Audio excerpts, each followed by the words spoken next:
The meeting of the Special Bombing Review Commission for November of 2021 will come to order. I'm Paul Summers. I have the duty and the pleasure of being the chair of this commission. We've got a lot of distinguished guests to present today. This may, and I will let the commission know, you know how I like to stick with an hour. We may go over slightly an hour today, but it won't be too much longer than an hour. I was asked to admonish anybody that's going to speak. The only thing I know how to do correctly is push this button. See how it's red now? There's one in front of you, and if it gets locked up, I've been instructed about how to unmute it and then unlock it again. So when you speak, just push this button.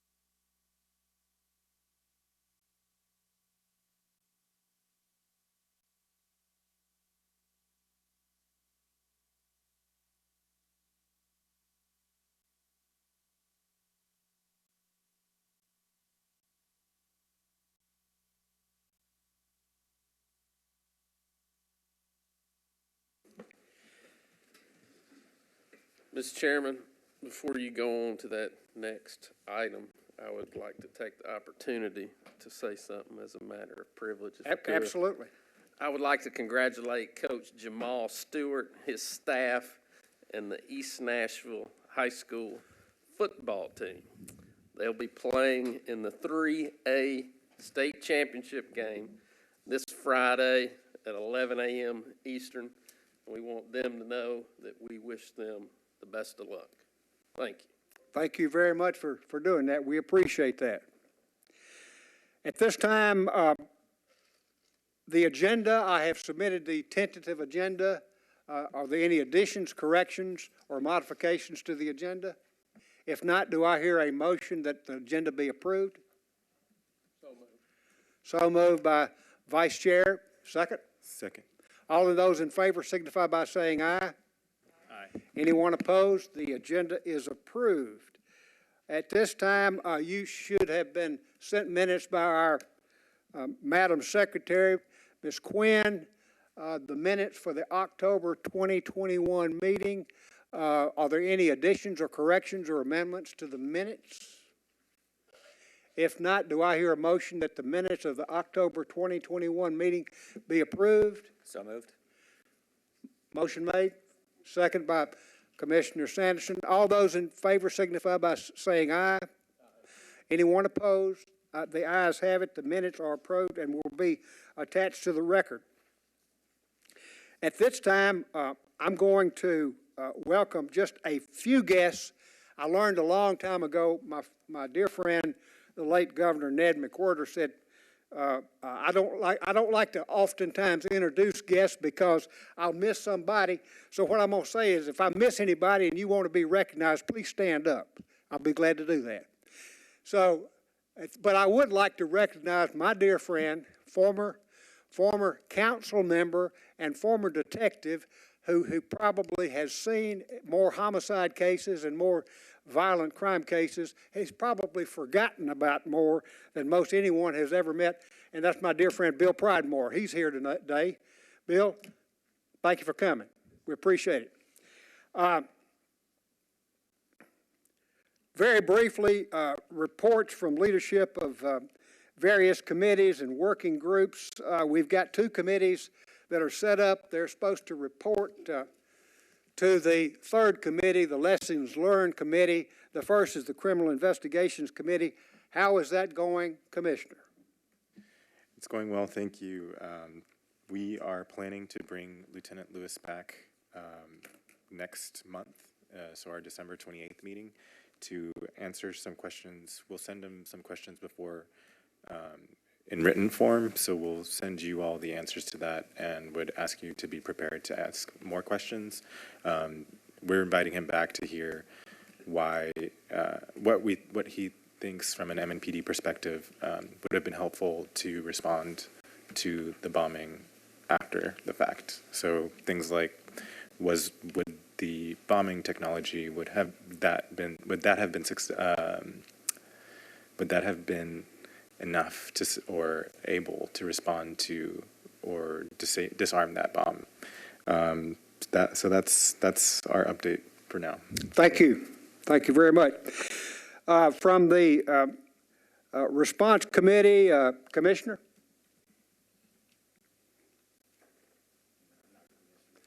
Captain.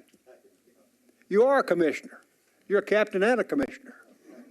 Captain Commissioner. Captain Commissioner. Gotcha. I'm so used to you just calling me captain, so. Yes, sir.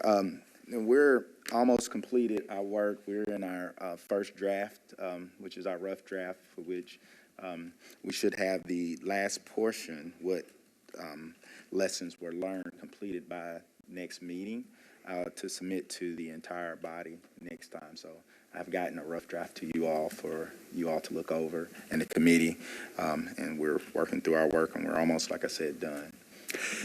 It seems like that we're all on track for submitting our 2 committee reports to the Lessons Learned Committee by December. That's our goal. And remember, this is our 8th meeting, our 8th public meeting, and we've got 4 more after this one. We want to make that deadline of 1 year from the first meeting. I think we're going to make it. Next, I would like to introduce the Deputy Director of the Administrative Office of the Courts. I would like to introduce Michelle Long. I have known Michelle Long for several years. I won't say many years, but several years.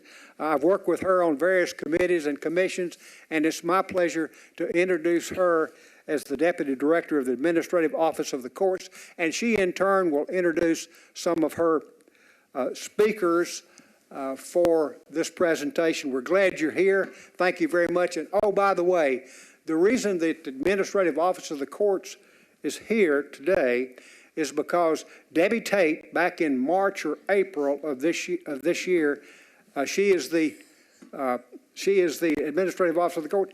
She asked me, could we be involved because this bombing affected the judicial system. That's why we're here. And we appreciate that, and I'll leave it up to you, Ms. Michelle Long, Deputy Director. So thank you so much for that introduction, and I appreciate the laughter in the in the audience at the mere mention of Debbie's foresight and willingness to reach out, because definitely that is her MO. So good morning to you. My name is Michelle Long. I am the Deputy Director for the Tennessee Supreme Court Administrative Office of the Courts. It is my pleasure to be here to introduce 2 gentlemen who will bring you the detailed kind of response and impact from the judiciary standpoint. But first, I want to say thank you. Thank you so much for the opportunity to look more broadly at the impacts of the 2nd Avenue bombing. There certainly are some things that, as a citizen, each one of us watching the news reports on that day, you automatically think of the restaurants and the retail shops and the people who live and work on 2nd Avenue. But like me, you probably didn't realize that the data center for AT&T, many businesses are subscribers of their services, and the impact that that would have broadly on services across our community.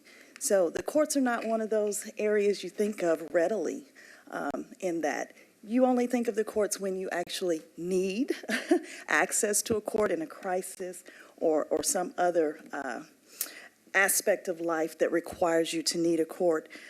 But our role at the Administrative Office of the Courts is to ensure access so that when those needs occur, if you consider a woman or a person in need of an order of protection, like that is essential and it is urgent, and our role is to ensure that the courts are available in those times of need. But unfortunately, on December 25th, 2020, and the days and sometimes weeks following that date, we could not guarantee uncompromised, uninterrupted access to justice. That is critical for us. So thank you, General, Judge, Chairman Paul Summers, and this commission for giving us the opportunity to present today. So, first, you will hear from Brandon Bowers, who is the Chief Technology Officer for the Tennessee Administrative Office of the Courts. He oversees 4 departments at the AOC: the Office of Project Management, the Office of Statistical Analysis, the Office of Application Support, and the Office of Networks Engineering and Systems. His career credentials include experience in infrastructure operations, application support, system administration and engineering, project management, security access provisioning, vendor contract management and negotiation, platform support, business and systems analysis, systems and software implementation, data flow, process mapping, data collection analytics, and resource and capacity planning. Prior to joining the AOC, Mr. Bowers served as the Data Center Services Deputy Director with Strategic Technology Solutions. It's STS for those of you who know Tennessee state government. And the Director of Production Support Services for the Tennessee Department of Health. It's at the Tennessee Department of Health where I first met Mr. Bowers, and I have to say, as a layperson, he combines that IT knowledge and experience, but has not lost his ability to communicate that in English. And that is a very rare find for someone like myself who is not an IT professional. Following Mr. Bowers, you will hear from Buddy Stockwell. Mr. Stockwell was appointed by the Tennessee Supreme Court on July 1, 2020, as the Executive Director of the Tennessee Lawyers Assistance Program.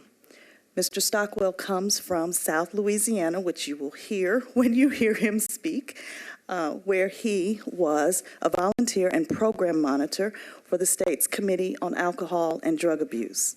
And he was the Executive Director of Louisiana's Judges and Lawyers Assistance Program, JLAP, for 10 years. He is a certified clinical interventionist through Love First training at the Betty Ford Center and has personally been in recovery from alcoholism for over 40 years. While well qualified to serve the Tennessee Supreme Court in this important program for lawyers' assistance, he is, for our purposes today, important to this discussion because Mr. Stockwell joined us in the midst of the pandemic. And had the opportunity or added challenge of leading a new team and a program through the physical destruction of their office buildings, which are located on 2nd Avenue, and to continue to provide services to Tennessee lawyers in this state. So without any further delay from me, I will turn it over to Mr. Bowers and Mr. Stockwell. Thank you. Welcome.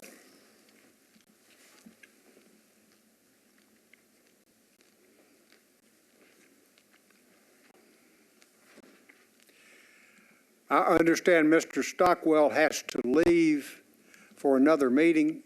Will you be presenting first? Bradley can go first. I'm gonna have time. I don't think he's gonna be that long. I'm gonna hang in here. We're gonna get it done. Great. Thank you very much. Mr. Bowers. Good morning and thank you. I want to echo, excuse me, Deputy Long's gratitude for the invitation. I do appreciate that. I will try not to be long. I'll try to keep it straight to the point here and let you guys hear from Buddy. So I do have a slide deck, a couple of slides that I'll ask you guys to. Sure. You might want to put that microphone up just a little bit closer to you. How's there you that? go. That's better. Thank you. Some of us are hard of hearing. No problem. I was hoping you guys would be able to hear me, but don't really care for public speaking in this manner, so I was hoping to get by, but I'll do my best.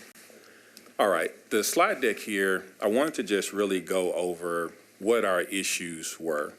But first, I'd like to do like a brief, I guess, separation of understanding of what it is for the AOC versus other dependencies and other areas across the state. Deputy Long mentioned STS, Strategic Technology Solutions. They own the front part, if you will, of our network. So I want to just make sure make sure you understand, I'm not speaking on behalf of that side of the network, only the impact that we sustained with the Administrative Office of the Courts, the Tennessee Supreme Court building, and also TLAP. So the issue that we saw was basically dealt with network connectivity, phone connectivity, and the elevator and service lines for the emergency systems for our buildings. Network connectivity, of course, means things like internet, email, resources on your network outside of your building. We were unable to access those resources for approximately 2 days. I'm speaking on behalf, again, of the AOC, the Davidson County Court, and also the Tennessee Supreme Court building, as I adjust my notes here. The significant part of what we're saying here in terms of our issue, when you talk about the elevator phone lines being down, that basically means that the building, you're not allowed in the building outside of the personnel. So to Deputy Long's point about having access to justice and the resources that are involved there, basically we were unable to do some things if it related to going inside of the building.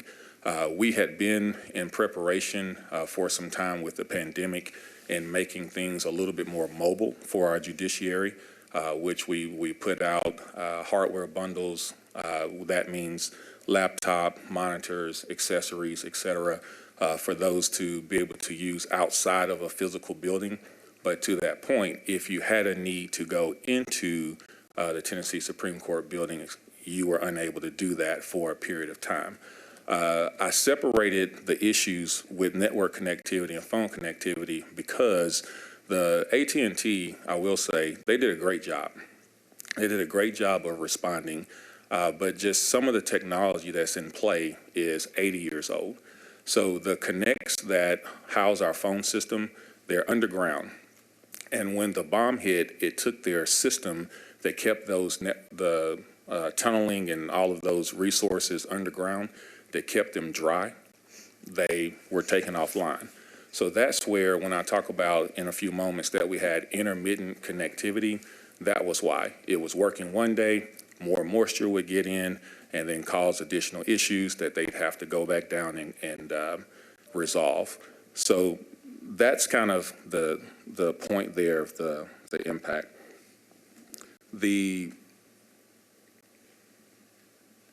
I did want to also add that we oftentimes have couriers, et cetera, that would be wanting or needing access into that building. Now, during the Christmas holiday, of course, we were, I guess that was an added benefit in terms of a lot, that's more of a slower time than normal, but that was kind of the issue there.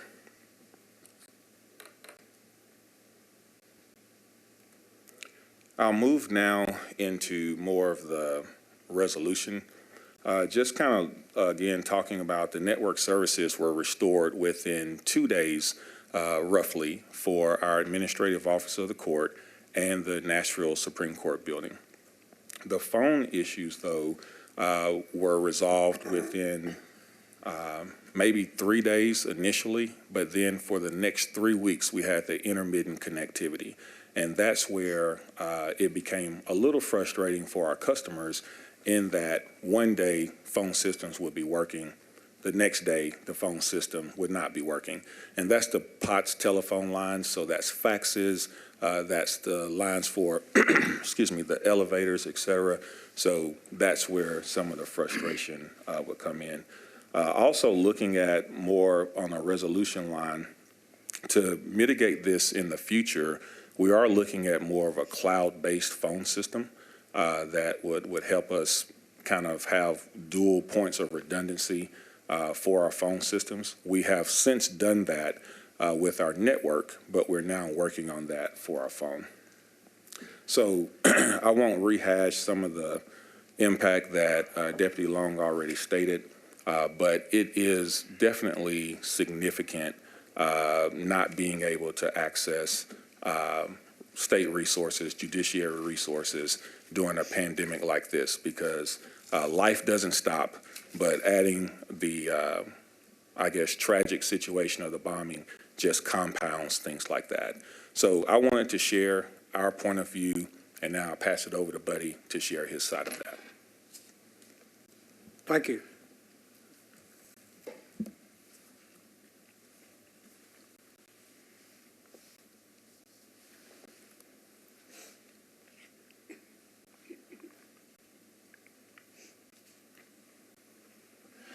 Okay, good morning. Thank you, Mr. Chairman and commission members for having us here today. Can you guys see this on your screens? Yes, sir. Okay, that's good to know, because I'm like, nobody's looking up at the screen, so yay technology.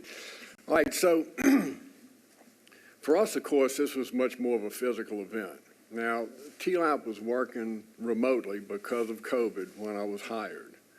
And again, you can imagine all the challenges of moving to a new state, to a new job with a new staff, and working from the dining room of a rent house at Percy Priest Lake. That's hard to bond with your employees. But look, Zoom, everything else, we've gotten so good at this now. Like most people, we've had to adapt and overcome, et cetera, et cetera. But we were planning on phasing back into the office.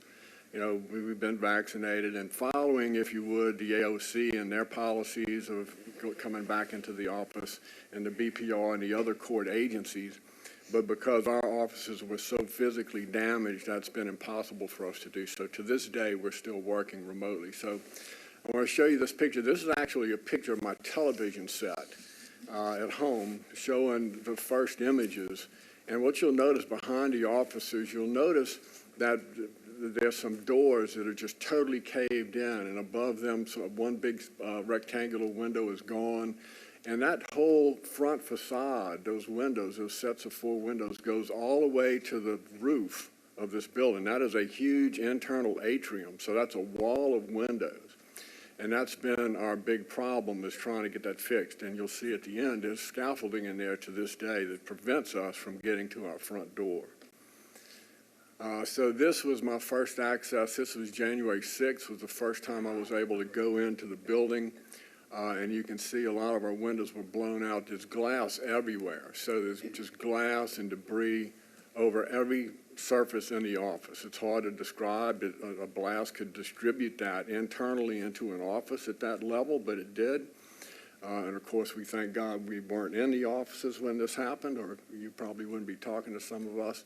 Another window, that's a corner window I'm going to point out later. But you can see on the rock surface all of the glass everywhere, and this is another window, just glass everywhere. And this was before they put the scaffolding up. So this is the atrium inside. So I'm looking up at the windows, and you can see how deformed all the window frames are, and they've put plywood on the outside, but it was still a very dangerous area because all of these materials were damaged and can fall at any time. And this is what it looked like in the very beginning. And inside, there's this brick elevator, a portal, if you will, or column where the elevators go up and down, but the rest of it is open. And you can see, here we are on the second level, and there's these window railings and these porches, if you will, these galleries where you can overlook the atrium, and all that was still open on January 6th. Well, soon, by January 18th, that's the same view. They had walled off internally the entire atrium, so you couldn't get into the atrium for anyone trying to keep this construction zone, protected. Other people are still trying to come into the building. Also, there was a lot of activity with people coming in, engineers, just trying to determine if this building, you guys know, I mean, Washington Square building is a very, very old building. So we didn't even know if it was going to be salvageable, but apparently the heavy stone foundation and the way it was built withstood this blast. And then that's what it looked like on the outside. They were putting plywood over every single window. So ultimately, in a very short period of time, every single window on this Bank Street side of the building was covered in plywood. Every single window was damaged. And again, this was ongoing instruction. So this is what it looked like in August inside of our office. So this is a corner office that's on the corner of 2nd Avenue and Bank Street. And, you know, trying to clean all this debris up. And we had problems, too, with just getting contractors. The building manager couldn't get people to come in and even work on things. There was so much work going on. So everything takes longer than we think it's going to take. That's generally true in life. And so this has really taken a long time to get this done. So I went on November 24th. So this is real time. This is what it looks like today. This is that atrium. Now, if you look down at floor level to the right, you're going to see a yellow window with a light on inside it with basically some mortise and across it, like a cross down at the bottom. That is literally our front door. So we still can't use the front door of our office. This is what it looks like looking up into the atrium with the floor-to-ceiling in place, all of the scaffolding. Tremendous amount of work. And this, if you look at this picture, the window all the way to the left is the window that I showed you with the glass on the ledge. That's our corner office at Bank Street. If I was standing against this wall and turned my back to that wall and looked out, I would be looking exactly at that RV, because there's an open parking lot across us. There's an open parking lot, and then there was Hooters on the corner. But we would be looking directly at the RV. There was nothing between us and the blast zone, so that shock wave hit this Bank Street side of the Washington Square building head on. And you can see the other plywood. So we're still plywooded up right now. The other thing that happened that we didn't see coming is that when they were doing the work inside of that atrium, they decided that the age of the building required them to actually take out some of the mortar around all of the bricks and re-mortar that. And it created a tremendous amount of dust. And that dust came in and further impacted what we had already cleaned up. They actually had to hire ServPro to come in and clean up all the computer equipment and electronics and go through a second round of cleaning up because they didn't tape up our front door adequately or do anything to keep that debris from coming into the office. So, and the other thing, when I'm looking at those bricks on the street, there'll always be a marker of what happened on that Christmas bomb, because there's going to be glass between those bricks and that street forever. I mean, I don't know how you would ever get it out of there because there's some deep crevices. Anyway, those are the front doors to the atrium as of today, still boarded up. And you can see to the right on the lower portion, there's still some windows that are boarded up and not replaced yet. All the windows had to be measured and made to fit the orifices of this building, which are not standard. So that was another problem. So anyway, the anticipated construction completion date somewhere in January 2022. So basically, you know, we have been out of business and trying to get this done for a year, and it's ongoing. So what did we have to do? Immediately, we had to figure out how to get our phone system working from an internet-based phone service, because we can't have people calling TLAP needing help and getting an answer machine. So very quickly, we transferred our main number to one of our employees' cell phone numbers, and she became the main line at home.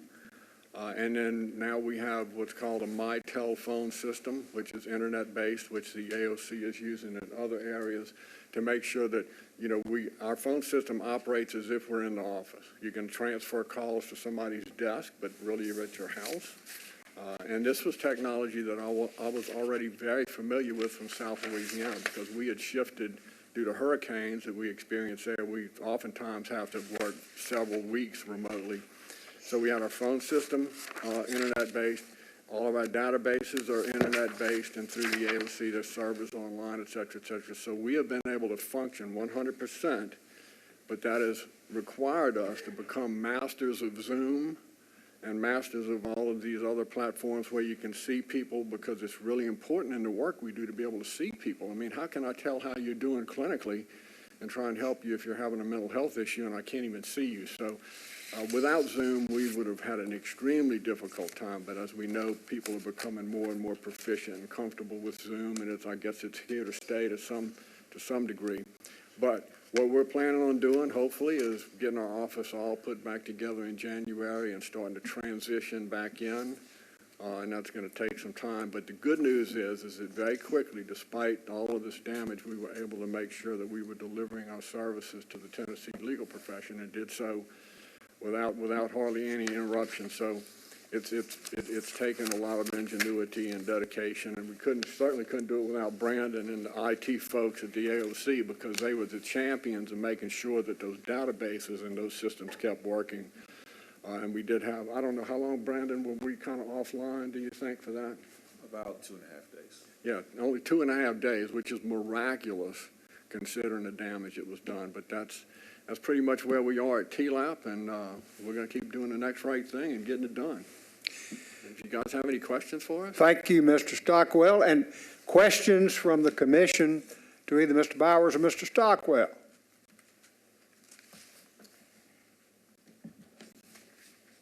Commissioner? Good morning. Thank you for being here. I just had some clarifying questions. I'm taking the notes, and I wanted to dig in a little bit and get some clarification on moving your services to the cloud. Are you, you talked about going to cloud services for both phone as well as Actually, yes, it's for both phone and network connectivity.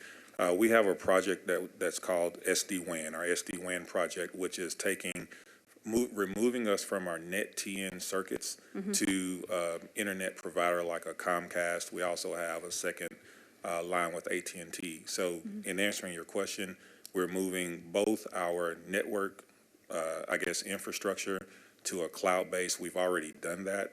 164 sites, I believe, including the AOC, the Nashville Supreme Court building, the East and West Tennessee Supreme Court buildings as well.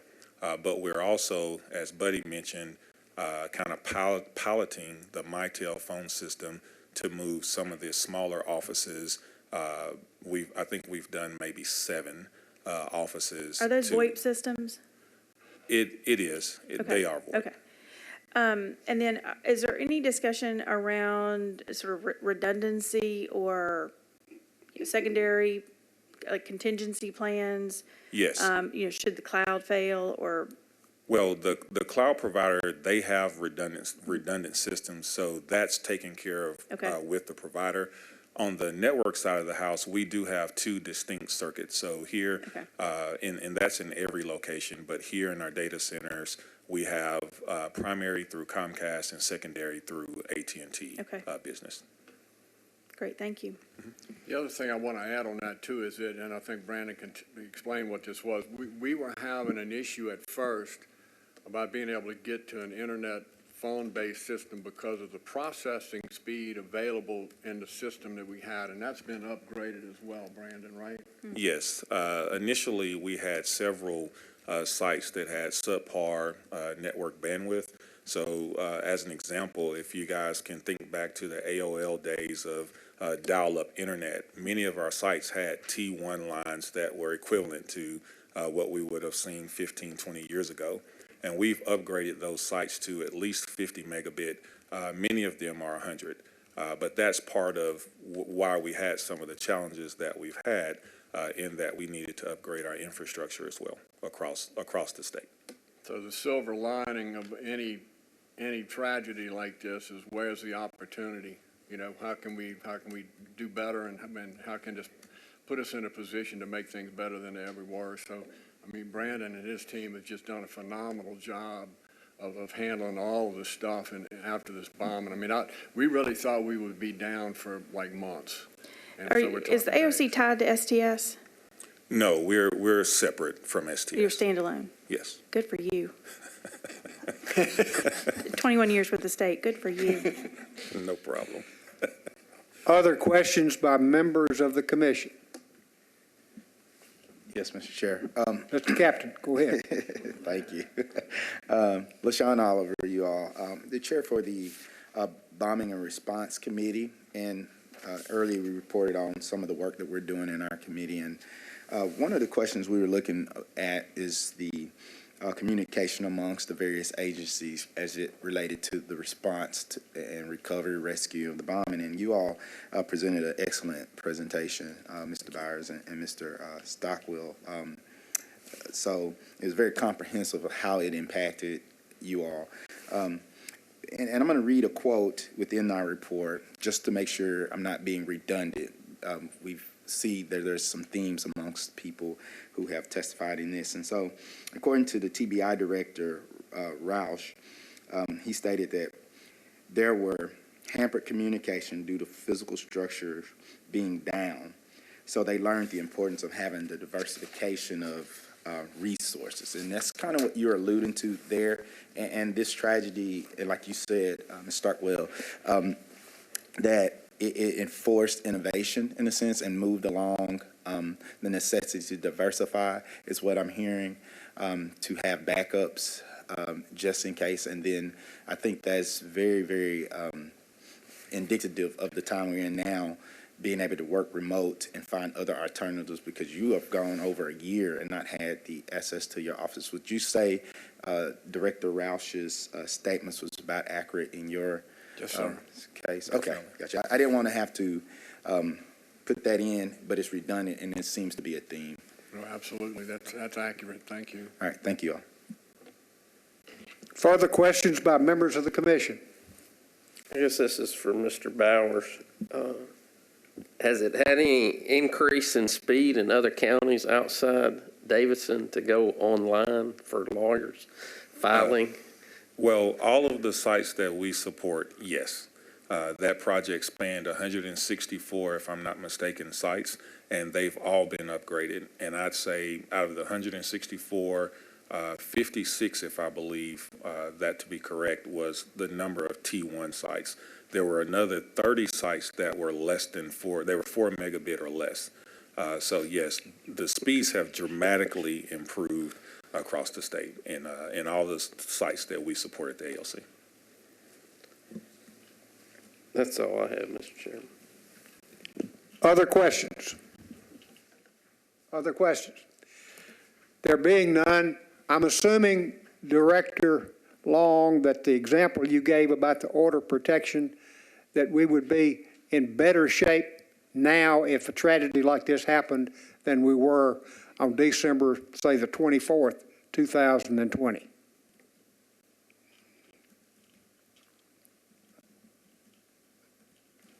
So I do think that access to the personnel and the resources that you would need to make that filing would be available remotely.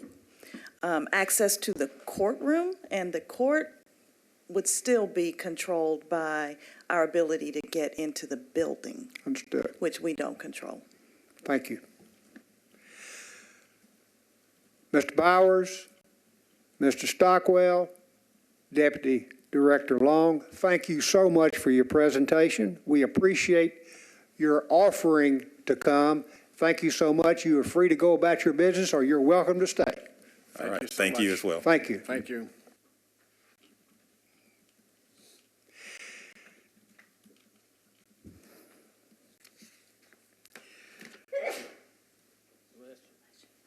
Bless you. At this time, I would like to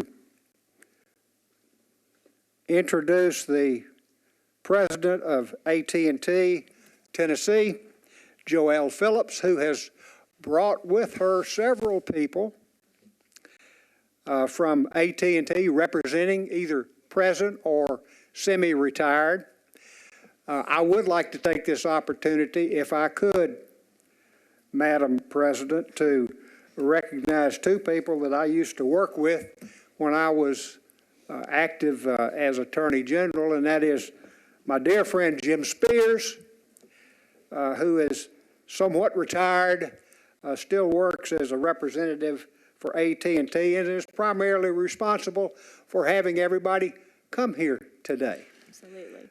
And also, I saw, too, that my dear friend, former representative and now working with as consultant with AT&T. Mike Turner is here today, and I'm glad to see him. And as I understand it, you're also going to introduce Mr. Jeff Van Dyke, and we'll welcome you to be here. You can spend as much time as you want. We'll have questions and answers afterward, just like we did with the AOC. Thank you very much, Madam President. Joelle Phillips. Thank you. General Summers, it's a pleasure to be here. I appreciate the invitation, and thank you to all of you serving on the commission for your willingness to do this, this work. As I was kind of looking at some of what you all have already done, the materials you've gathered, and looking at some of the testimony, it really emphasized the breadth of issues you all are covering, and we're really lucky that you all are willing to devote your time to the community in this way. So we want to tell you thank you for that. In addition to Mr. Spears and Turner, I do have with me today Jeff Van Dyke, who also works with AT&T as a consultant, and Kathy Sager, who is the External Affairs Manager responsible for the Nashville area. And all of them were happy to come today because they have been working in a variety of ways to help us kind of handle gathering questions and getting the right subject matter experts in touch with folks. As you guys can imagine, the impact of the bombing on AT&T was very broad, and there are lots of different organizations within the company where the expertise kind of resides, and this team has been helping me to kind of marshal those subject matter experts as we've needed to call on them.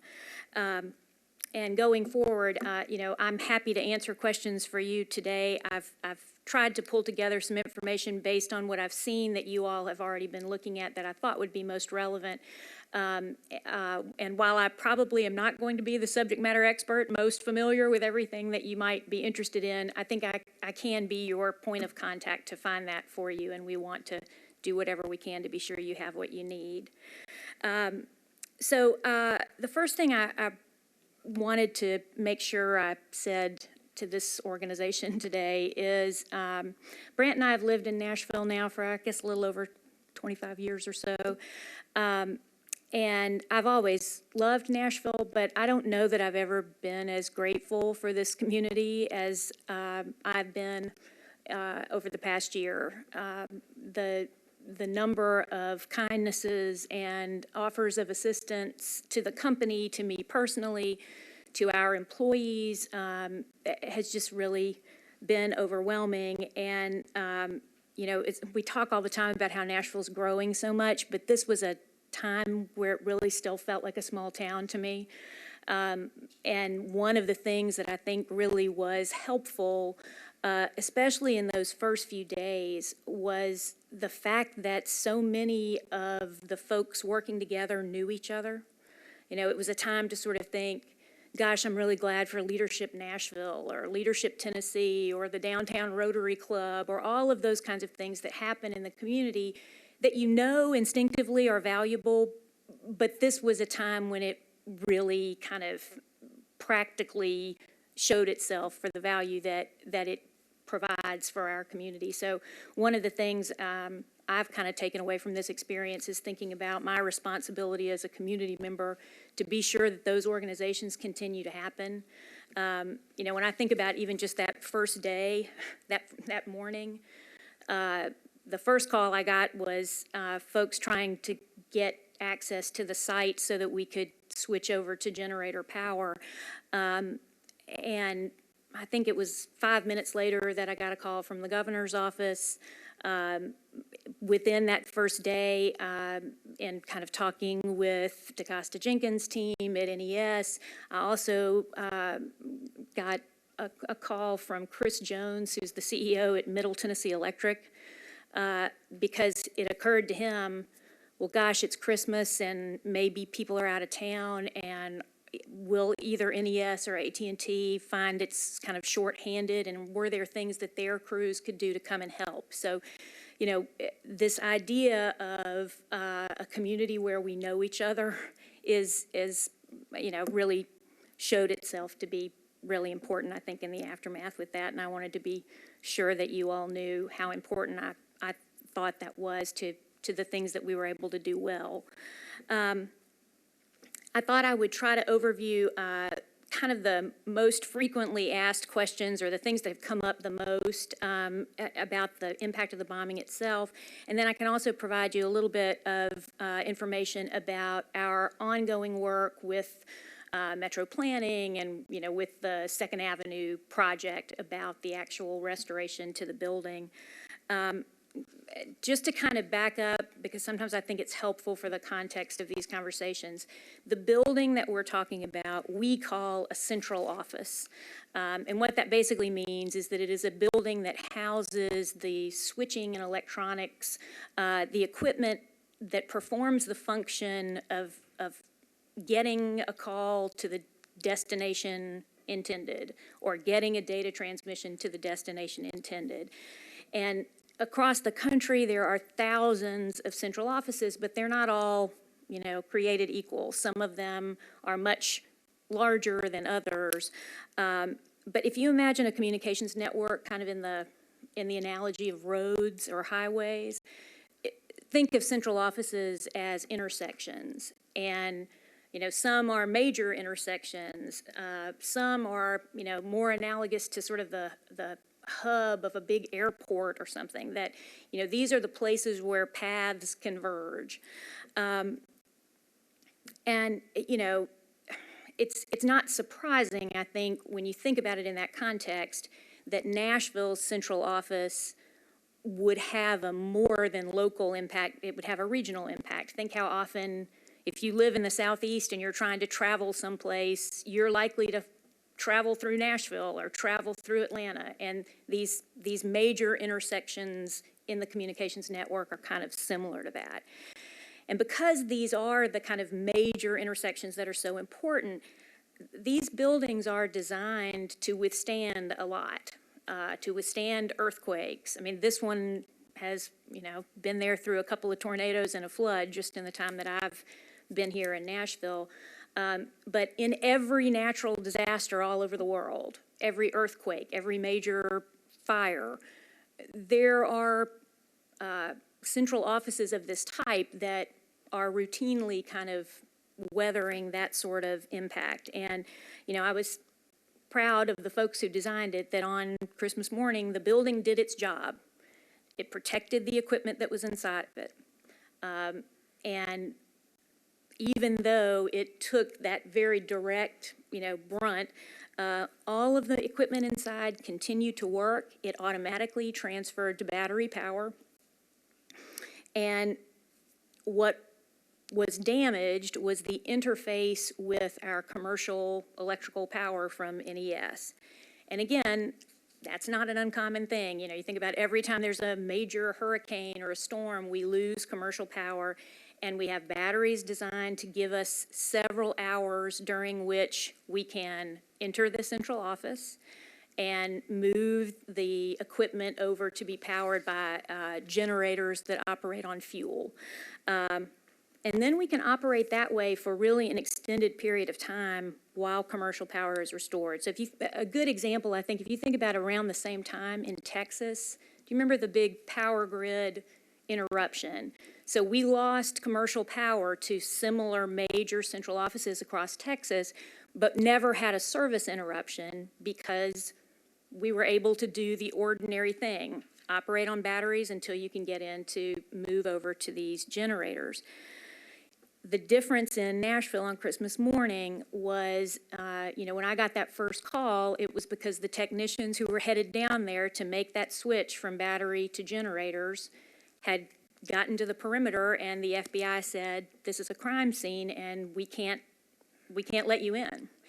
And, you know, we knew we had enough time. If it had just been, we're waiting to see if it's safe for you to come in, I think the battery power, which got us, I think, about 5 hours, would have been adequate. But in this instance, it was the preservation of evidence that required that we wait much longer. It was more than 12 hours before we could get in. So as we focus on kind of key learnings from this event, at the national level, we are talking with the FCC, with the FBI, with international law enforcement agencies, to think about how we can adjust our disaster recovery protocols to see if we could do both things. Is there a way that we can do what we need to do to get services restored or get things moved over to generator power without interfering with the important work that law enforcement has to do? And we've begun to find a lot of examples of ways that we will be able to kind of change our protocols. One of them, an example, you all may recall that at some point during the restoration efforts, once we realized it would not be possible for us to actually get inside the building to use the generators that were inside, we punched a hole through the back of the building and connected the equipment to generators that we sat outside. The, smart engineers just figured out, that's probably where we ought to put the hole. Let's see if we can punch it through. What we're now looking at is across our central offices, can we go ahead and design in things like that, a sort of, port that would be the place that would give you that other option. And that's just one example, but we've done a lot of kind of debrief with the folks who were there. And we also have to think about, all sorts of different kind of equipment and how those things would affect that equipment, but that work is underway, and we'll continue to do that work. Another question that frequently came up as I was talking with people about the bombing was the location of that central office. A lot of folks said kind of, why is such an important piece of infrastructure in a downtown area? And you all may have heard, it was one of those things that was a little frustrating for me to hear people on television kind of talking about how frequently technical facilities like data farms or antenna farms or data centers are in remote locations. But what that point kind of misses is the fact that those kinds of facilities are not analogous to a central office. A data center or an antenna farm is at the beginning or the end of a communication. But a central office is in the middle. It has to get things where it's going. And so, if you put that intersection in a remote place, you make the communications network much, much less efficient. And so it isn't that these things kind of, that's where these buildings originally were and we've just left them there over time. If we were starting from scratch today, we would say a city like Nashville that has, this robust kind of activity that needs connectivity, this is the kind of place where you would want to have that major intersection. And the reduction in efficiency of making those things more remote is meaningful. And we wouldn't want to undermine the connectivity of the city in that way. It is the case that any city of comparable size has a facility like this, and it is also going to be in the central business district. I talked a lot with policymakers who had questions about this, and frankly, they were all being very helpful. Is this something that we need to find resources to help you move this to another place? And so we talked with them, and I think most of them came away understanding that that's really not what we should be trying to do. The fact is, it would be incredibly expensive. The cost is perhaps not the thing that would be most disruptive to the community.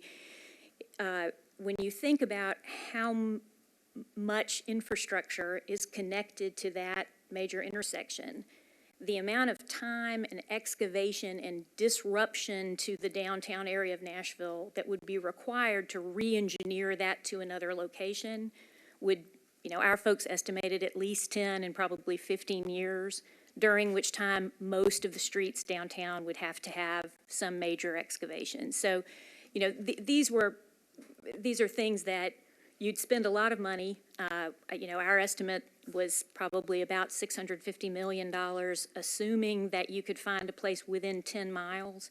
For every additional mile, you're going to add another $10 to $20 million. So it's a very large price tag, but it's also this long disruption, and after you invested that, what you would have is a less efficient system of connectivity in the community. So I think, in every case, folks came away feeling comfortable that this is not out of place.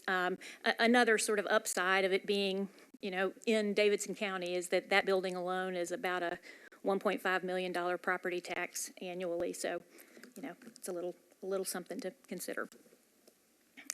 Service disruption, obviously, we talked a lot about that this morning. I thought I would highlight the particular issues around service that, the service impact on 911 services in the state. But I think a lot of the issues around 911 service are probably applicable to some of the other, critical entities like the courts, like Vanderbilt's medical center, a lot of the airport, those kind of places, so that there were similar issues. But AT&T provides 911 service in Tennessee by contract with both the state and with the local public service answering points across the state. When we think about 911, at least when I do, in my mind's eye, I imagine the people who answer the phone and dispatch emergency services.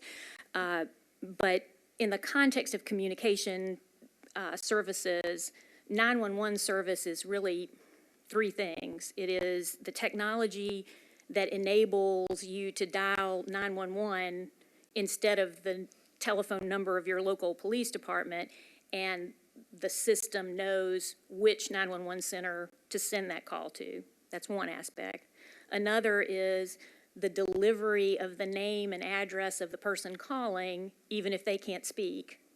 And then the final is, if you are calling from a mobile telephone, the ability to provide location services. And all of that information gets delivered along with the call getting delivered to the right 911 center.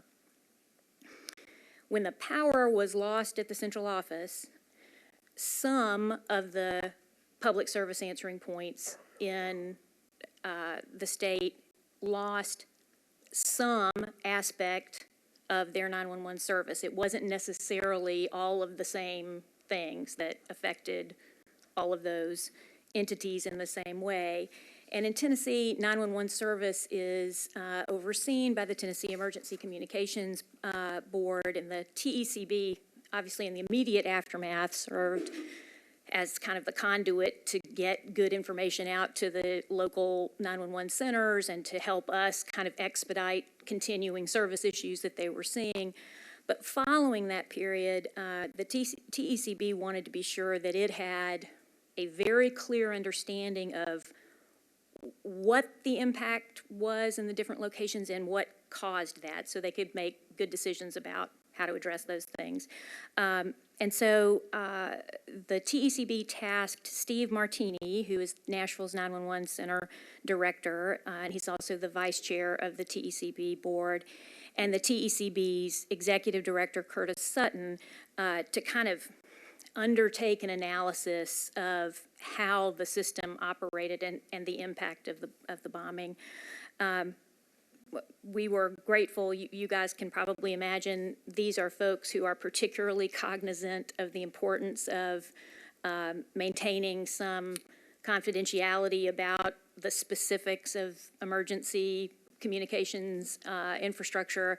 And so rather than having kind of an open hearing about it, Steve and Curtis undertook a series of about 6 weeks, I think, of meetings with various subject matter experts, folks at AT&T, to kind of understand what happened.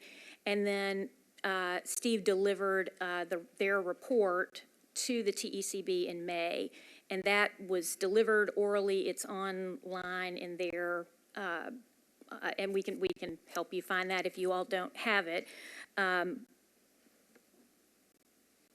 I won't try to tell you everything that their report identified, but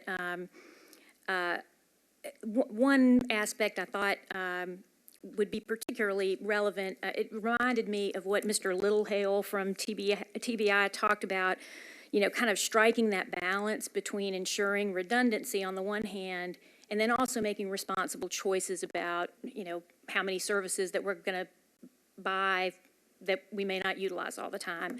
And that, also was a theme of what we were talking about earlier. It's more than just the cost of kind of the more digitally advanced services themselves. In many cases, upgrading to newer services or technologically diverse services involves getting new handsets or getting, there are lots of costs that an entity has to consider as it decides, is it time to change the elevator alarm line to something that's a newer service, which may be a little more expensive and may require new other equipment. But the impact on the 911 system really does kind of get at that same issue about redundancy of service.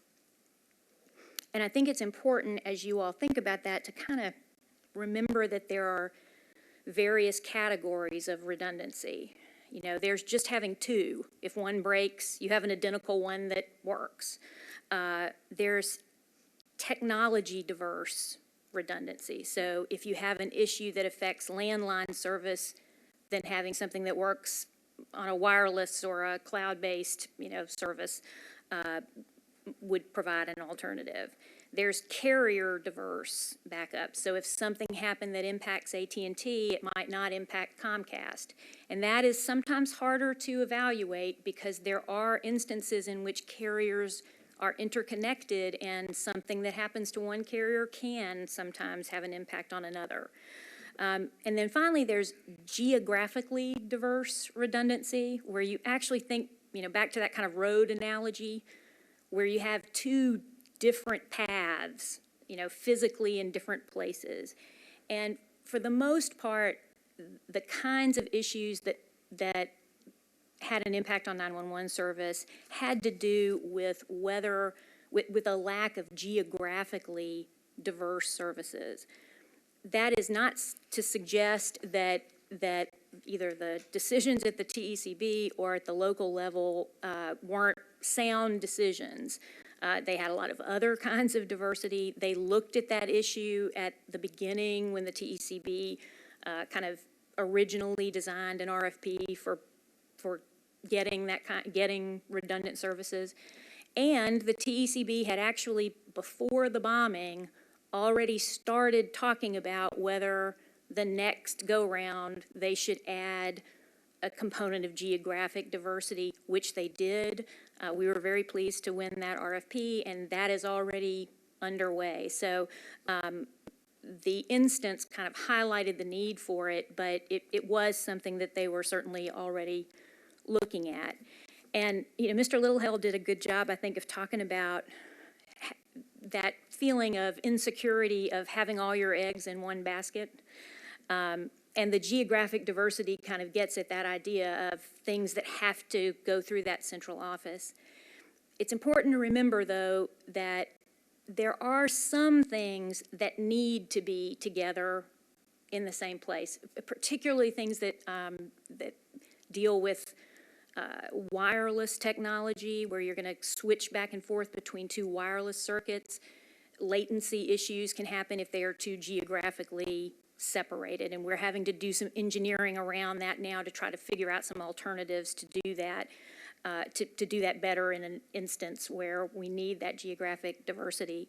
There are also benefits of having things in one location so that they can be repaired more quickly when you discover a problem. And because we know that there are some things that probably need to be in one place, we make sure that basket is built like the one downtown. So these are heavily hardened buildings designed to withstand a lot.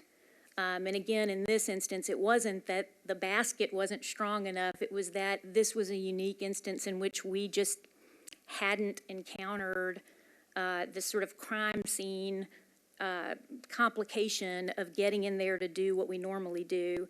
to move over to generator power. So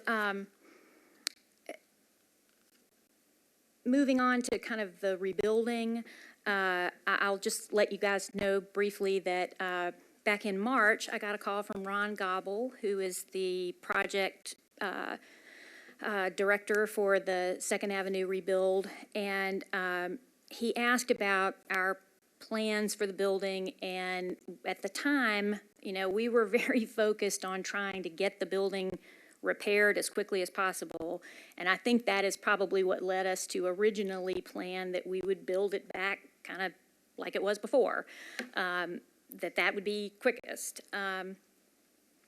But Ron had been working with Lucy Kemp at Metropolitan, as well as of the team of Nashville architects who all volunteered their time working with the Nashville Civic Design Center on some concepts for the design of the building that they thought might assist with some of the things that they learned when they did that ULI survey, or Urban Land Institute survey, to find out about the neighborhood and what they thought would best serve the neighborhood. I was nervous when I saw the first rendering that, gee, that looks like something really different, and I wasn't sure we were going to be able to turn the ship in time. But we were really, really fortunate. Lucy and Ron were incredibly helpful. And Ron Lustig, one of the architects working with the Civic Design Center, really helped our team to evaluate which things in that design proposal would work for us, and how we could do them in a manner that wouldn't, you know, dramatically increase our costs. I knew that, you know, we were looking at kind of a $60 million incident, and if this was going to be something that was dramatically more expensive, I was going to have a hard time selling that back in Dallas. So we feel very good, though, about our ability to kind of incorporate the factors that, you know, would work for us. And some of them, I think, will be relevant to making this area less vulnerable to some criminal kind of incident in the future. First of all, the building is going to be lit from the city's lighting infrastructure there, and that's going to enable the city to work with law enforcement to make good decisions about what is the appropriate level of lighting and to adjust it as they feel is necessary to keep that area from being kind of dark and inactive as it has been in the past. The other thing is that we are doing some things on the surface in the way it's decorated with kind of an image of historic buildings from Second Avenue in a way that planning feels will be a good backdrop for some of the other things that they're doing to kind of make that area more activated. There'll be kiosks that could be used for either food vending or other kind of retail. There'll be kind of extended green space that provides more reason for people to want to be in that area. Because the building is just not appropriate for street-level office or retail, consistent with what we need the building to do. That's always been a challenge for how to keep it from just being kind of a dead zone there. The design appears to be something that, you know, has really thoughtfully tried to change that. And then the last thing I wanted to highlight about the rebuild is that we have really been grateful for the city's care about the construction area. You know, we've all gotten used to seeing a construction site everywhere you look. This is not, you know, an ordinary construction site. This is, you know, a disaster recovery zone. It would not be ordinarily the case when you're just building a building that all of your very high voltage electrical interface is kind of exposed out in the open. And we were very grateful that the city was willing to keep that area closed to traffic for as long as they have. You know, we're so close to an entertainment district that, you know, you can't be confident that people always read signs about, you know, not getting close to things. And we've just been very grateful that working with NES and working with Metro, they've been very responsive to our concerns about limiting that traffic through that area. Obviously, we don't expect it will be closed the entire time that we're doing our work. We hope to be finished with our reconstruction by the end of '22. I expect that the unknown on that is going to be how much the city would like to do to change things that are underneath the street. You know, a lot of infrastructure besides communications infrastructure is under there. There's water and other electrical. If we need to move a lot of our facilities in order to, you know, accommodate that, that's something that could extend the time. But, you know, we anticipate there will be some of that. We don't yet know how extensive that would be. So we are really grateful for the chance to talk a little bit about this with you all. I hope that wasn't too much of a big data dump. I'll tell you that one of the things that's been the biggest challenge about this is kind of just watching the employees. I don't know that you all may remember that I think it was about 2 weeks after the bombing, Debbie Cisco, who was the president of the Communications Workers of America Nashville Union Chapter, was killed in a gun crime along with her daughter. And you could just see at the Bat Building the kind of weight, you know, this is our neighborhood, this is our, you know, these are places where we've all spent a lot of time working, and it was a traumatic event, and the support that we've received has been a real grace that we won't ever forget. So thank you. Thank you for your thorough presentation. Are there questions of members of the commission? Captain? I have a question. But no, in all seriousness, Commissioner Saunders, she brought a good point earlier, and I had alluded to the fact that even Director of the TBI, Roush, had mentioned some of the lessons learned. And so what I'm pointing this question towards is the lessons learned in you talked about the interruption of service to preserve the crime scene. And as a police officer and a detective, and I cannot speak to federal investigations, but typically on a crime scene, what I've typically done is we have a crime log, and anyone who comes into our crime scene now becomes subject to subpoena in court and witness to what, and then we usually would have someone escort them to and out of the crime scene. And so it looked as if the services that were interrupted, and then I listed it when I was taking notes here. You have public safety, which is number one priority when you're preserving the crime scene at that moment. And it looks like that's what they were doing. And then you have practical services, just in general, and then conveniences, and you have to weigh out those. Right. But then there's another aspect to what it seems like you all fall in, and that's essential services.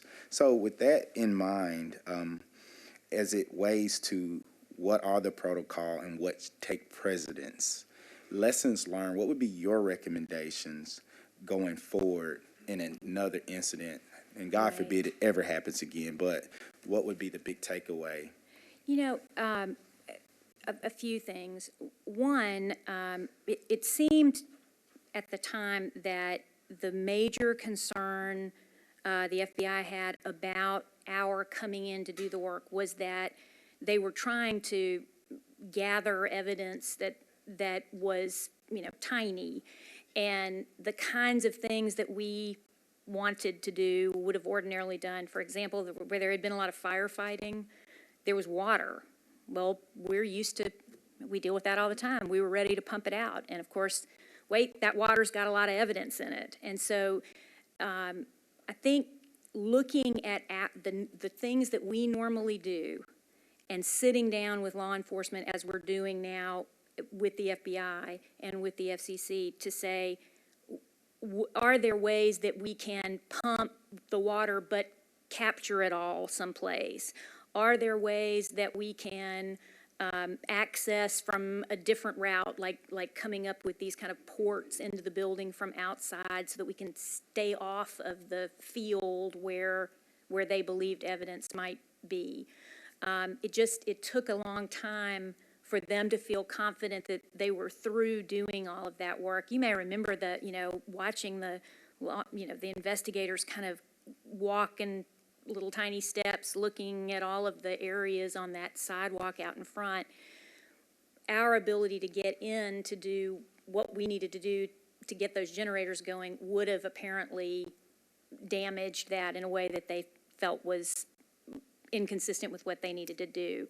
But I think the more we understand law enforcement's needs, what are the kind of likely things they're going to want to do, and then they understand, okay, this is what AT&T would probably need to do, so that in that split second when the person on the scene says, no, you can't come in, it's possible that if we had all been more familiar with the work we were going to do, the law enforcement person might have been able to say, hey, here's a way you could get in that I don't think would be a problem. Or it might have been that we could say, hey, we have a way to do this that doesn't create that issue. But it was an issue of first impression for our team. We just hadn't done it before. And, so I think the biggest takeaway for me is the time to get to know more about what each other does in that kind of scenario. And, I want to make it clear, too, that I was incredibly grateful. My first reaction when the folks called me and said, hey, get somebody on the phone and say, we got to get in because it's the central office is going to power down and they don't understand. And my thought was, well, if the FBI says you don't need to be in there, they may think you're going to get blown up if you go in there.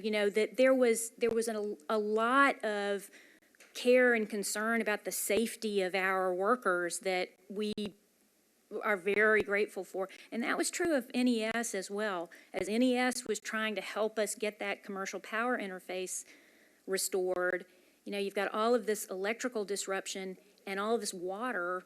It was a very dangerous environment. And, we had guys who wanted to get in there and get it fixed. And I'm glad that there were people who said, you can't do that. But I think next time, if we know a little bit more about what we're trying to accomplish, we might be able to find ways to have made it within that 4 or 5 hour window.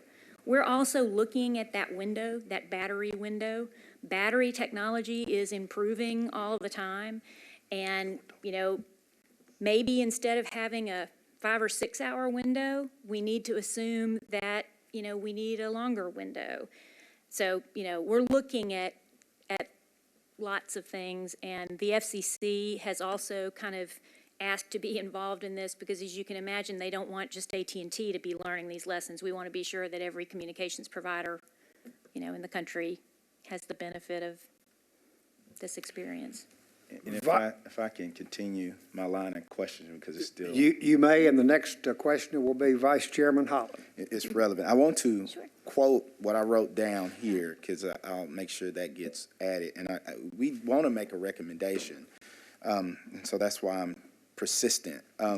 What I heard is time to develop understandings between the work each agency and organization does is critical, is what you're in essence saying. Yes.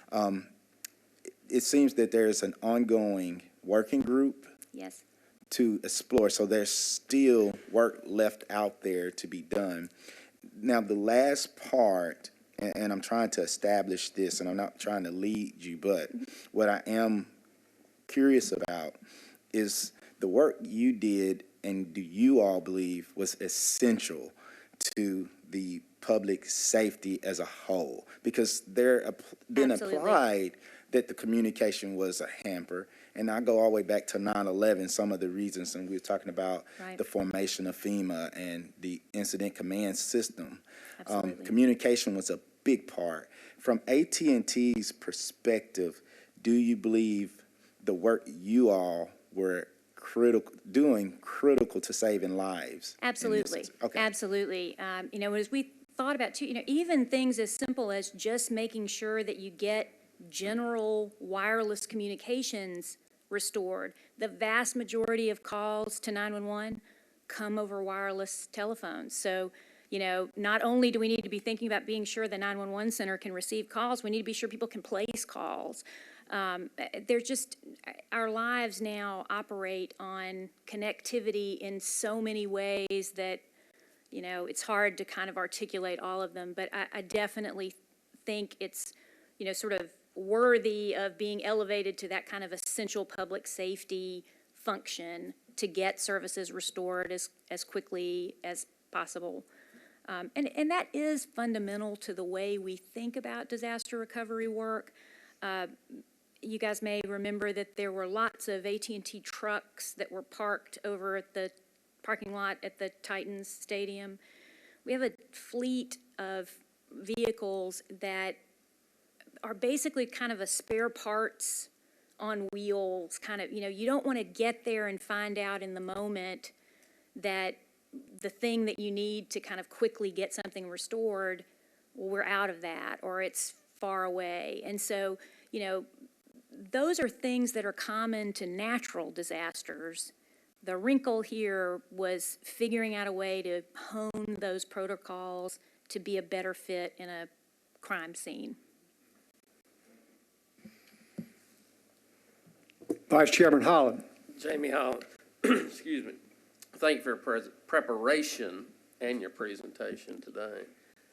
I know my children at the time were 12 and 10, and it did not become a thing in their life until 2 days later when the internet went down. Mm-hmm. Now, all of a sudden, this really, really essential service has failed, and they don't know what to do, and we're pulling our hair out to trying to keep from choking them. But I was wondering if, and not to pin you down here, if we could get some sort of timeline of, hey, we realize the bomb's going off. Hey, batteries connected. And it doesn't have to be by the hour, but just kind of a general concept. Hey, our batteries turned on. We couldn't get to power generation. Now the sprinklers are on. The basement's flooding or whatever that is. If we could get that scoped out, and I think that goes to, would be useful for policymakers down the road too, to say, hey, to that frustration or limitation of getting back to capacity was some other higher ranking power, if you will. I think that we have gathered some of that information, and I may follow up with Ms. Cross if I can. I know we filed a variety of these things at the FCC or with the FirstNet Authority, and some of it may include information that relates to other carriers or other entities, and I don't know whether those things were filed in some manner under a protective order or some sort of agreement. So I just want to be sure that whatever I give you guys, I'm allowed to provide in that way. So I'll follow up to be sure that what we give you answers your question, but also follows whatever rules have been attached to those documents at another regulatory entity. Sure, I'm happy to talk with you after the meeting. Okay.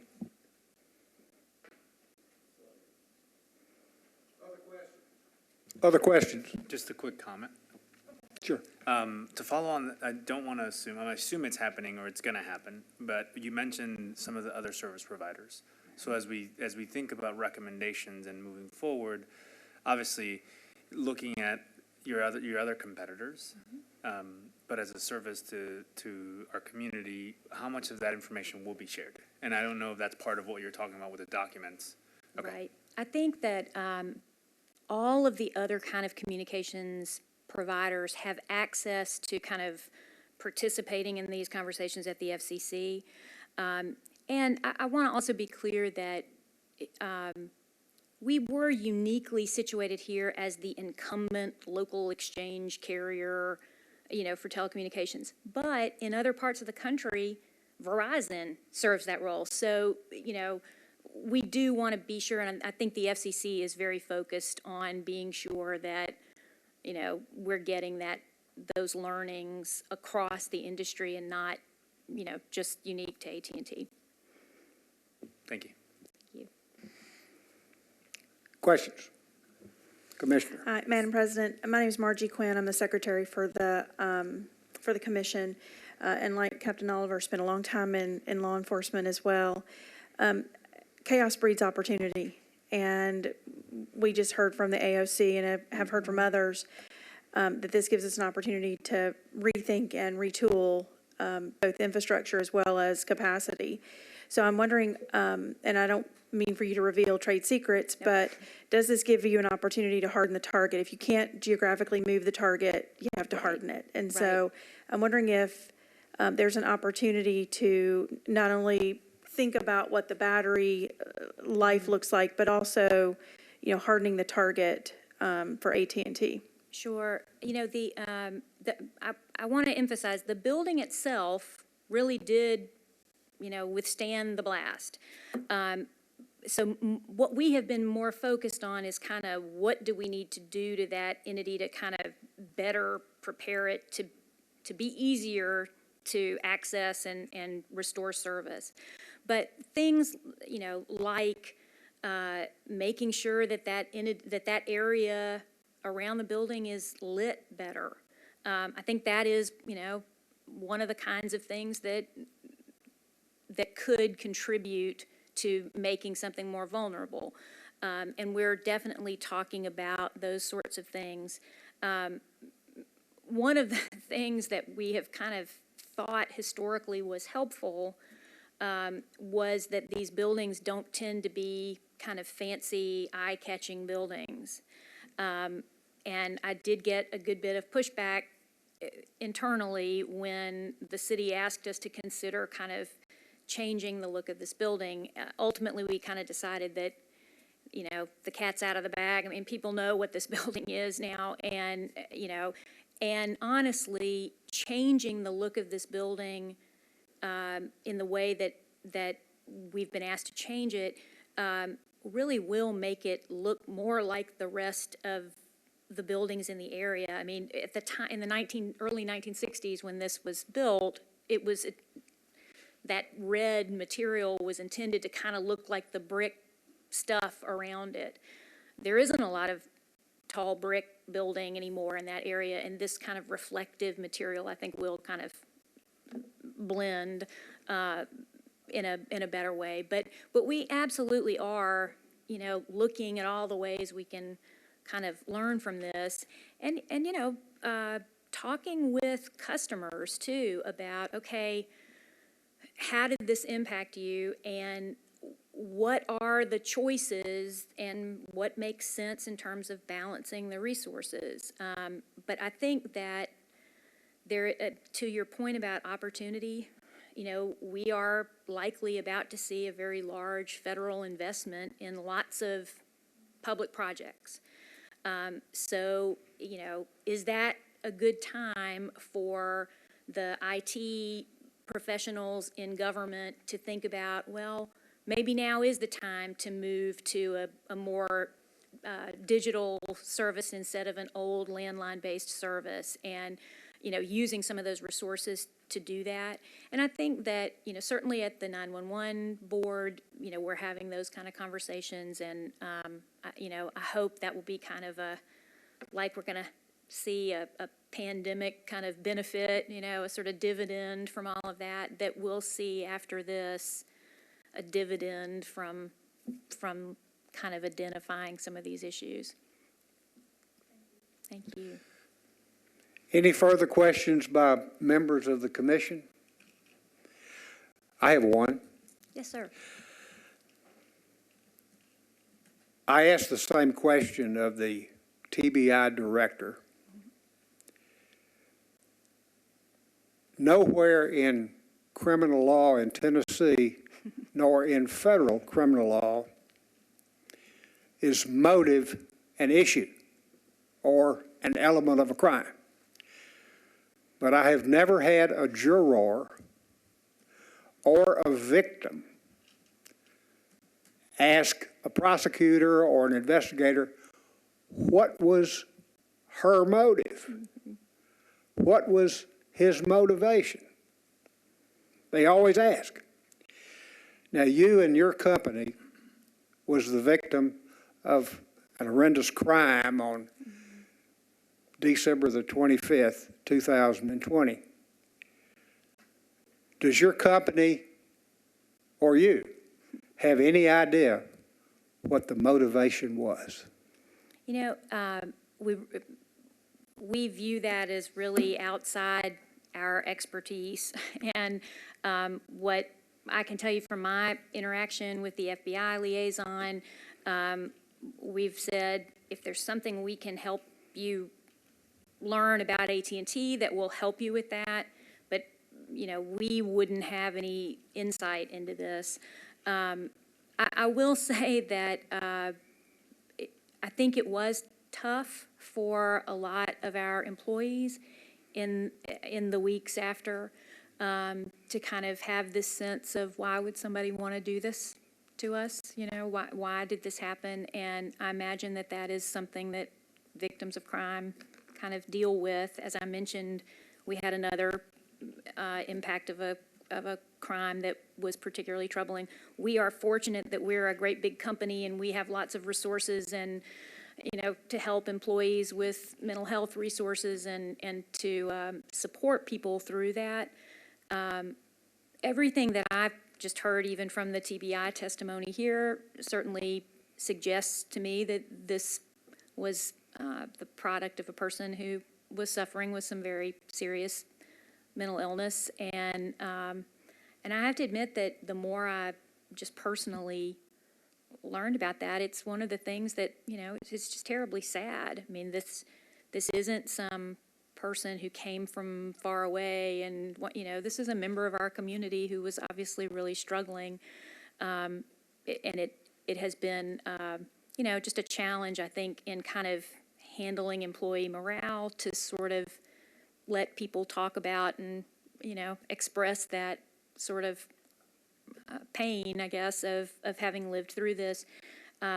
We spent a lot of time thinking about how we might want to mark the anniversary of this happening, and I like the decision that we ended up with, which is that we're planning to make contributions to 2 of the nonprofit organizations in town. One is Second Harvest, because a lot of folks kind of said, boy, in those days, people showing up with food and hot coffee, you never, you know, it really emphasized how meaningful that work is. And the other is Thistle Farms, because they do a lot of work with people who just find themselves in a really dark place. And when I think about, you know, Mr. Warner's experience that led him to make that choice, I'm glad there are people in our community who are trying to help people find their way out of those kinds of places. But I appreciate the question. I've thought about it, but it's not something that I am much of an expert about. Thank you very much. If there are no further questions, thank you for your presentation. Thank you for bringing your group with you. Mrs. Spears, thank you. Representative Turner, thank you. And Mr. Van Dyke, thank you for attending. We appreciate you. Thank you for your voluntary appearance. We appreciate it. Absolutely. Thank you. Thank you.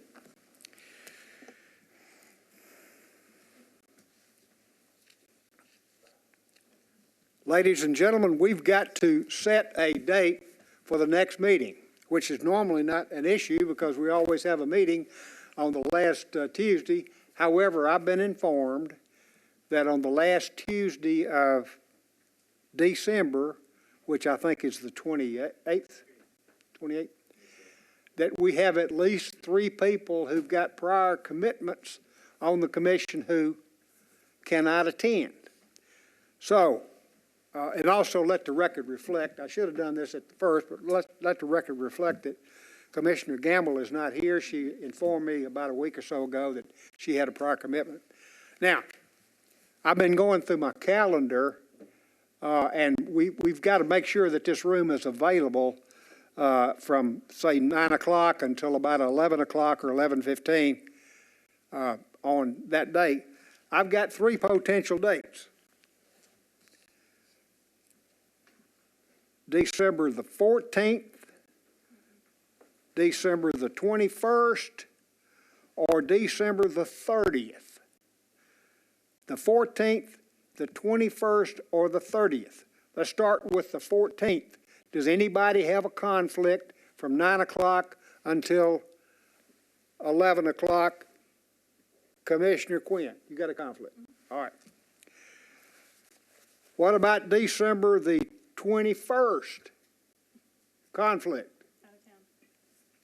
What about December the 30th? That's a Thursday.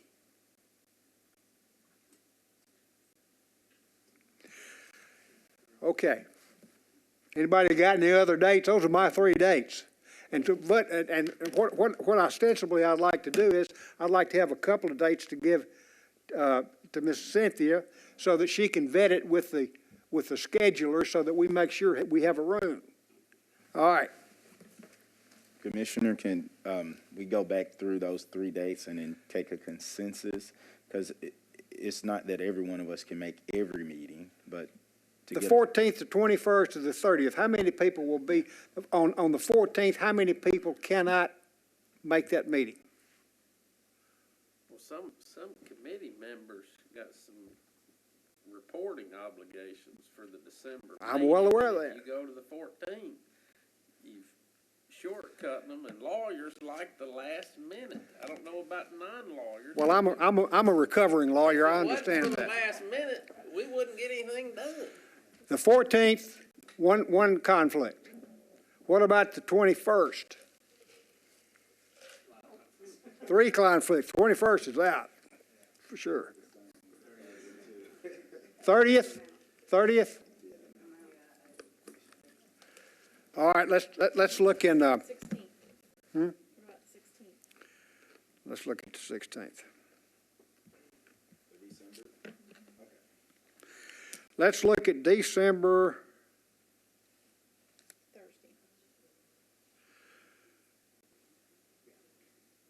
Thursday, December the 16th. Does anybody have a conflict? Going once? Going twice? I do, but I'll try to change that. But suggestion that I think we should look at those dates and then have her confirm whether that's going to be a viable option. I'm going to do that. Yeah. All right, December the 16th from 9 o'clock until 11 o'clock. You think you can get yours changed? I don't know about Commissioner Gamble, but she's going to have to just do. Okay, is there another date possibly? Everybody look at the calendar on December. I can tell you right now, I'm nulla bona from 22 through 26 December. You got another date besides December the 16th as a potential for Ms. Gross to talk to the schedulers about? 27th, Monday. 27th, Monday. 27th, Monday. December. I'm not available. Do we have to meet in December? We meet twice in January? We can. How about January the 6th? What about the 4th? It's a Tuesday. How about the 4th? How about January the 4th? Just meets twice in January. How about January the 4th? How about January the 4th? Chairman Summers, do you think that it might be helpful for me to get a list of available dates and All then right. maybe run it by the group, assuming that the week leading up to Christmas and leading up to New tell you what Year's we're is doing. unavailable? Tell you what Amen. I agree with you.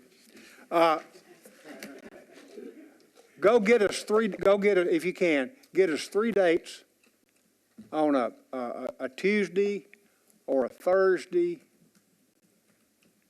a Monday, Tuesday, or Thursday. How about that? And get us 3 dates and send it to the entire group, and then we will chime in and see if we have any conflicts. If you don't mind, Ms. Gross.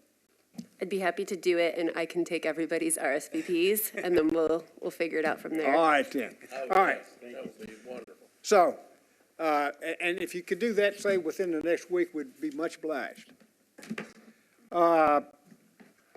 remember, our Lessons Learned Committee Chair has reminded me that we've got some reports due, preferably in December, or it possibly might be January, early They January. just got an extension. We don't need to be Instead of an technical. early exam. We don't need to be technical about it. But, we got an extension. But at any rate, it looks like the committee reporting is being done.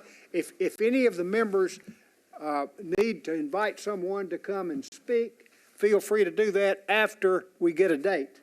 Feel free to do that after we get a date. Remember our commitments to give to the Lessons Learned Committee. Is there anything further? There being no objection to a motion to adjourn, we are adjourned until an undefined date that we will decide on after Cynthia gets back with us. Thank you very much.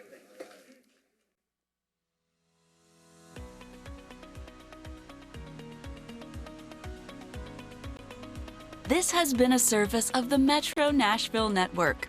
If you would like to see this presentation again, or for more information on this and other programs, visit nashville.gov.